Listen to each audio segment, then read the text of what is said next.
Hey there, so today I'm going to be sharing with you why home buyers often end up overpaying for their purchase. So at the start of the video, I actually mentioned that a lot of home buyers are actually overpaying for their purchase. Now, I'm not just talking outright about price. So before I continue, I just want to say that it's not all about the price, and today we're going to be looking at some concepts about price that people have a misconception of. So we're actually going to take a look at this thing called value. And as Warren Buffett puts it, price is what you pay, value is what you get. So what Warren Buffett means is that both price and value are the two sides of the same coin. And understanding the difference between price and value is the core principle of value investing. So price is extrinsic, basically how much it costs. Value is intrinsic, which is how much it's worth. And a lot of people have this misconception between undervalued and underpriced. So this is underpriced, where one price is lower than the other price. But what we're looking for is undervalue, where the value of a property is below its current price. Let me share with you a case study. So back in 2014, there were these two properties available. We have Queens, a resale in the city fringe, and we had Commonwealth Towers, which was a new launch at the city fringe. And if you did your analysis, you'll realize that Commonwealth Towers was a better choice, but most people wanted to go for cheap. Most people wanted to go for cheap. And if you only went for cheap, you'll realize that at the end of the day, all right, you can see that Commonwealth Towers appreciated 300 per square foot, but Queens only appreciated $0 per square foot, okay? And those who bought Commonwealth Towers back in 2014, there were 28 profitable transactions with an average of 12 transactions more than $200,000, and the top grossing profit was $345,000 plus. Okay, so my question to you is this: is 200k profits enough for you?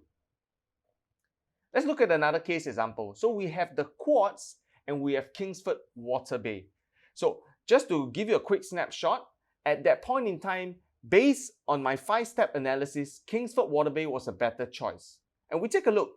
If you actually only went for cheap, Quartz was much cheaper, was 200 per square foot cheaper. However, similarly, you fast forward to today, Quartz, the price didn't appreciate at all. But look at Kingsford Water Bay, it actually increased 200 per square foot. All right?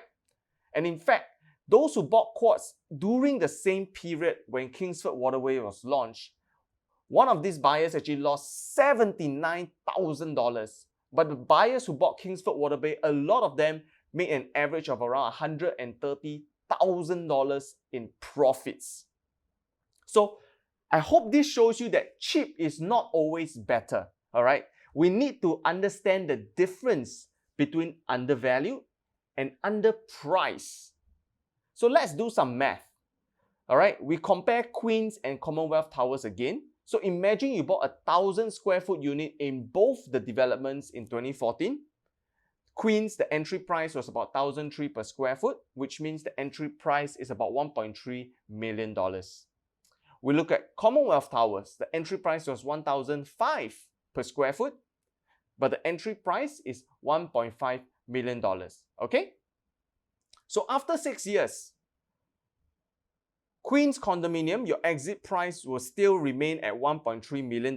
There was no appreciation. But Commonwealth Towers, because the price appreciated, your exit price is now $1.8 million. So what does this mean? Queens, you made a profit of $0. Commonwealth Towers, you made a profit of $300. So cheap gives you $0 profit. You pay slightly more for an undervalued property, you get a $300 gain. All right, and we compare the both. You can realize that Queens, the profit margin obviously is 0%, but the profit margin for Commonwealth Towers, if you bought it, was 20%. So my question here is this: who paid more? Who paid more? Now, if we look at the 20% profit margin in Commonwealth Towers, you can actually look at it as a 20% discount. So let me share with you why. So you can think of it this way. Imagine you plan to buy an iPhone case for $10, and the owner tells you that, hey, if you pay in cash, he will give you $2 back. So what does this mean? How much do you actually pay for the case? You actually only pay $8 for the case. Am I right? That $2 that you got in the future was actually your discount. So similarly, the 20% profit margin for the buyers who bought Commonwealth Towers was their discount. So they in fact actually paid lesser, although the initial price tag was higher. Okay? Yes, I know a lot of you might have your minds blown now. This whole concept about undervalue and underprice, I'm only scratching the surface right now, and I can go so much deeper. But this is too much just for one video. So if you've learned something new today, do me a favor, like and share this post with someone who's going to benefit, because I know this concept needs to be out there in the market right now. My name is Ian, and I look forward to seeing you on my next video.